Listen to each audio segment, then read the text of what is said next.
हाँ तो my dear student, मेरा नाम है संतोष और स्वागत है आप सभी का आपका अपना यूट्यूब चैनल मां शारदे टीचिंग सेंटर में। मेरे दोस्त, आज का जो क्लास है, आज का जो सेशन है, आप सब के लिए बहुत ही स्पेशल है, क्योंकि आज के क्लास के अंतर्गत हम लोग डिस्कशन करने वाले हैं कि आपके एग्जाम में जो 3 से 4 दिन का समय बचा हुआ है, तो इस 3 से 4 दिन में आपको क्या क्या करना चाहिए, किस चीज पे आपको ज्यादा फोकस करना चाहिए कि एग्जाम में आपको एक बेहतर परसेंटेज आ जाए। और मेरा ऐसा मानना है, मेरा ऐसा पर्सनल ओपिनियन है कि इस वीडियो को आप लोग देख लेते हैं और यहाँ पे जो भी पॉइंट आपको बताएंगे, जो भी यहाँ पे टिप्स आपको बताया जाएगा, इन टिप्स को यदि आप फॉलो कर लेते हैं 3 से 4 दिन, तो आपको एक बेहतर परसेंटेज जरूर आएगा। तो चलिए आज से क्लास बिना टाइम का इन्वेस्ट किए मेरे दोस्त स्टार्ट करते हैं। बस आपसे एक छोटा सा रिक्वेस्ट है, यदि आप मेरे चैनल पे नए हैं तो चैनल को सब्सक्राइब जरूर कर लीजिएगा। तो मेरे भाई, मेरे दोस्त, मेरे प्यारे बहने, आप लोग का हमेशा कमेंट आ रहा था कि भैया मेरा तैयारी जो है ना बिल्कुल जीरो है, या मेरा तैयारी 50% हुआ है, या कई ऐसे मेरे भाई थे जो बोल रहे थे कि भैया मेरा तैयारी 70 से 80% हो चुका है, लेकिन फिर भी डर लग रहा है। और कई तो ऐसे मेरे भाई थे जो बोल रहे थे भैया मेरा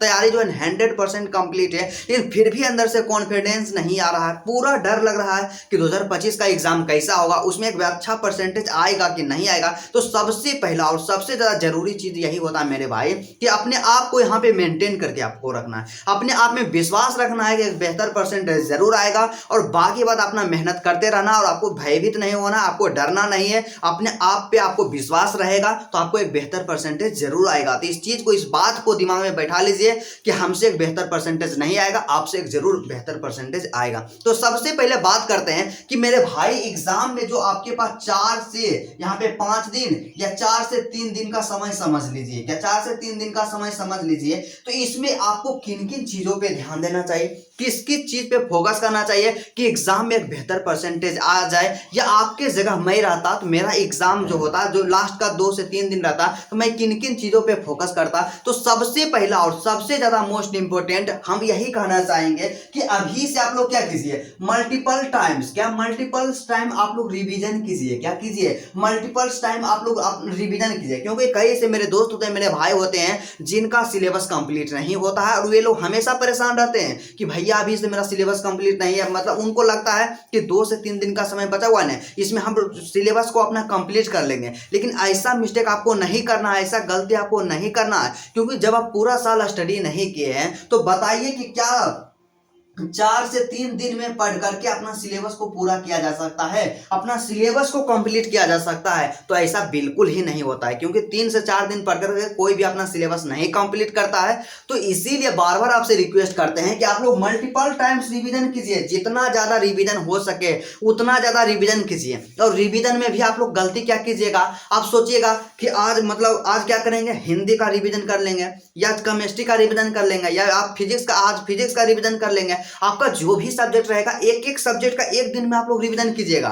ऐसा गलती आपको नहीं करना है। रिवीजन का जो तरीका होता है, जो मेथड होता है, बिल्कुल गलत होता है। आपको क्या करना होगा कि प्रत्येक दिन प्रत्येक सब्जेक्ट का रिवीजन करना है। जैसे कि मान लीजिए आप साइंस स्ट्रीम का स्टूडेंट है, क्या आप साइंस स्ट्रीम का स्टूडेंट है और आपके पास हिंदी है, इंग्लिश है, फिजिक्स है, प्लस केमिस्ट्री है, प्लस यहाँ पे बायोलॉजी है, इतना सब्जेक्ट है। तो इसका रिवीजन देखिए, 5 गो सब्जेक्ट है ना भाई, तो एक दिन में आज आप जब रिवीजन करने आप बैठिएगा तो 5 सब्जेक्ट को आपको रिवीजन करना है एक दिन में। क्या एक दिन में आपको 5 सब्जेक्ट का रिवीजन करना है? फिर अगला दिन जब आप रिवीजन कीजिएगा तो फिर यही 5 सब्जेक्ट का, टोटल सब्जेक्ट का रिवीजन करना है। और ये गलती नहीं करना है कि आपको एक दिन में एक ही सब्जेक्ट का रिवीजन करना है। और आप ज्यादा जितना रिवीजन कीजिएगा उतना ही आपके लिए अच्छा रहेगा। और हम तो सीधा सा बोलते हैं, आप नया चीज पढ़ना बंद कर दीजिए, सिर्फ रिवीजन कीजिए। क्योंकि आप रिवीजन जब कीजिएगा तो वही आपको काम देगा, और नया चीज आप पढ़िएगा तो उससे भारी नुकसान हो जाएगा। उससे क्या होगा कि जो आप पहले पढ़े हैं वो भी आपके दिमाग से निकल जाएगा, और नया चीज के चक्कर में। तो आप जो पढ़े हैं उसको रहने दीजिए मेरे भाई, और ज्यादा से ज्यादा आप लोग रिवीजन कीजिए, और रिवीजन ही ज्यादा जरूरी होता है, और रिवीजन आपको एक बेहतर परसेंटेज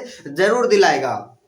उसके बाद दूसरा जो होता है, दूसरा चीज के बारे में बात करते हैं कि आप लोग प्रैक्टिस नहीं करते हैं। क्या करते हैं? दूसरा काम आपको क्या करना चाहिए, अभी का जो समय है ना, आपको प्रैक्टिस करना चाहिए। तो आप लोग बोलिएगा कि भैया प्रैक्टिस कैसे करें, तो भैया आपको काम क्या करना है, आपका जो एग्जाम होता है उसमें समय कितना रहता है। सबसे पहला आप समझना है कि समय जो आपके पास एग्जाम में जो जाते हैं आप देने के लिए पेपर, तो 3 घंटा का समय होता है। कितना घंटा का समय होता है? 3 घंटे का समय होता है। तो आपको क्या करना होगा कि 3 घंटा का समय यहाँ पे सेट करना होगा। ठीक है।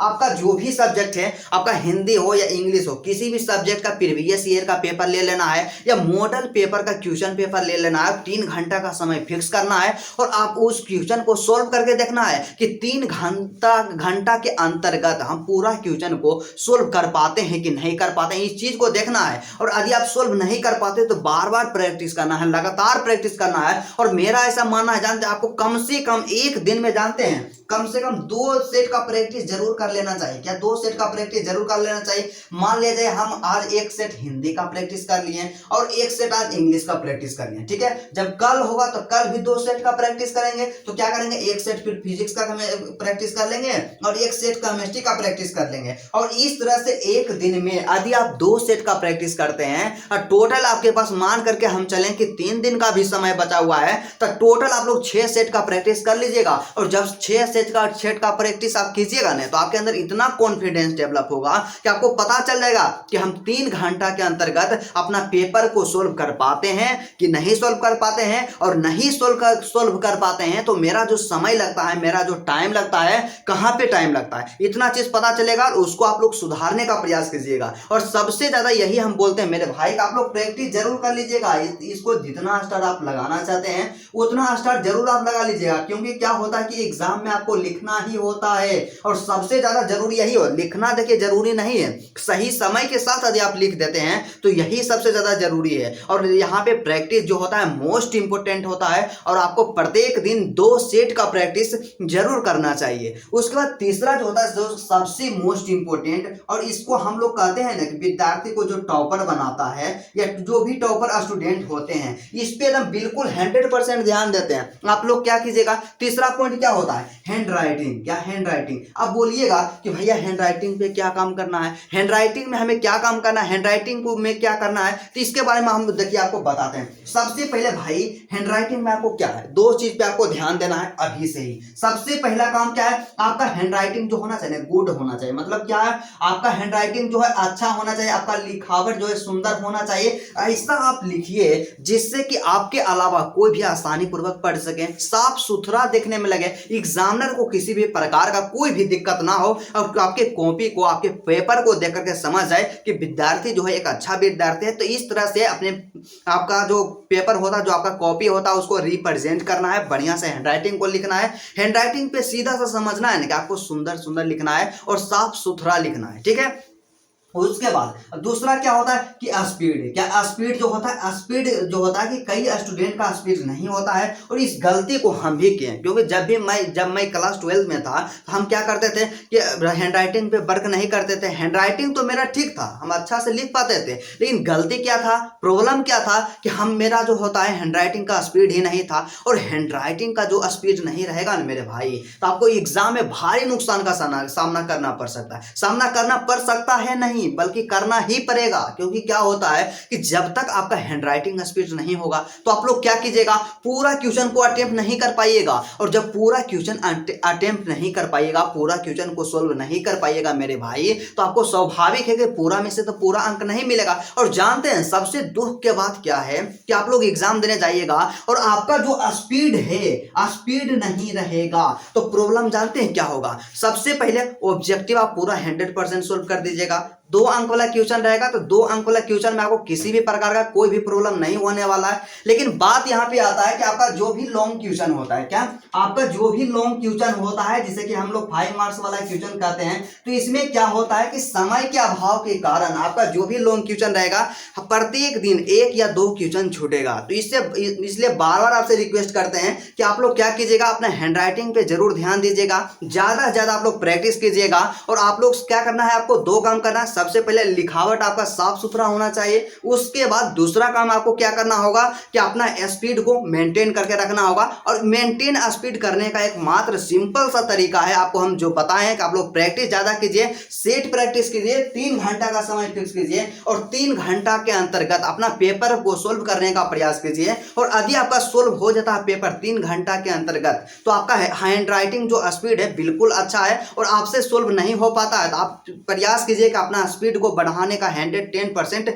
आप लोग प्रयास कीजिएगा। बस आपको इतना काम करना है। और सबसे लास्ट और सबसे ज्यादा मोस्ट इंपोर्टेंट यहाँ पे सजेशन जो रहेगा मेरे तरफ से रहेगा, और यदि आप चाहते हैं कि आप बेहतर परसेंटेज लाना, एक बेहतर मार्क्स लाना चाहते हैं, तो मेरे भाई यहाँ पे क्या होता है, आपका जो ऑब्जेक्टिव होता है ना, ऑब्जेक्टिव पे आपको विशेष ध्यान देना है। क्या ऑब्जेक्टिव पे आपको विशेष ध्यान देना है, क्योंकि आपको पता होना चाहिए कि आपका जो एग्जाम पैटर्न है उसमें 50% ऑब्जेक्टिव और 50% सब्जेक्टिव होता है। तो इसलिए आपसे मोस्ट रिक्वेस्ट है मेरे भाई कि आप लोग क्या कीजिएगा, ज्यादा से ज्यादा आप लोग क्या कीजिएगा, ऑब्जेक्टिव पे ध्यान दीजिएगा। जितना ज्यादा ऑब्जेक्टिव को आप कंप्लीट कर सकते हैं उतना ज्यादा ऑब्जेक्टिव को कंप्लीट करना है। मान लीजिए हिंदी में 50 अंक का ऑब्जेक्टिव है तो 50 आउट ऑफ 50 स्कोर करना है। फिजिक्स में 35 अंक का ऑब्जेक्टिव पूछा जाता है तो 35 आउट ऑफ 35 स्कोर करना है। इस टारगेट को, इस चीज को अपने दिमाग में रखना है। और यदि आपका ऑब्जेक्टिव बेहतर रह गया तो आपको बेहतर परसेंटेज लाने से कोई नहीं रोक सकता। और अंत में यही कहना चाहेंगे कि आपको डरना नहीं है, आपको भयभीत नहीं होना है,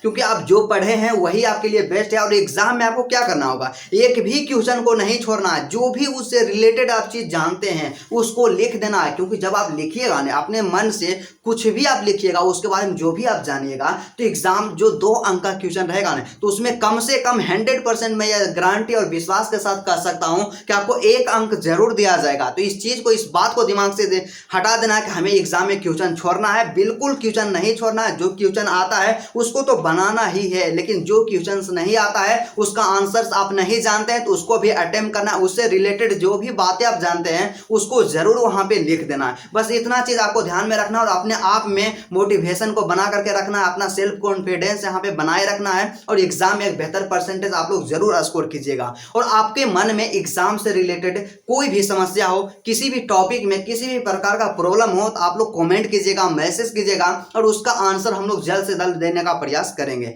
तो चलिए, मुझे उम्मीद है, मुझे विश्वास है कि आप लोग 100% समझ गए होंगे कि अंतिम के 3 से 4 दिन आपको किन किन चीजों पे ध्यान देना चाहिए, किन किन बातों पे ध्यान देना चाहिए। और आपसे रिक्वेस्ट करना चाहेंगे कि आपके जो भी छोटे छोटे भाई बहन हैं जो अभी क्लास 11th में है, अब की बार 12th में जाएंगे, तो उनको आप लोग शेयर वीडियो को जरूर कीजिएगा, क्योंकि आपके लिए हम इतना कुछ किए हैं बिल्कुल फ्री ऑफ कॉस्ट। तो आप लोग यहाँ पे हेल्प करने का प्रयास जरूर कीजिएगा।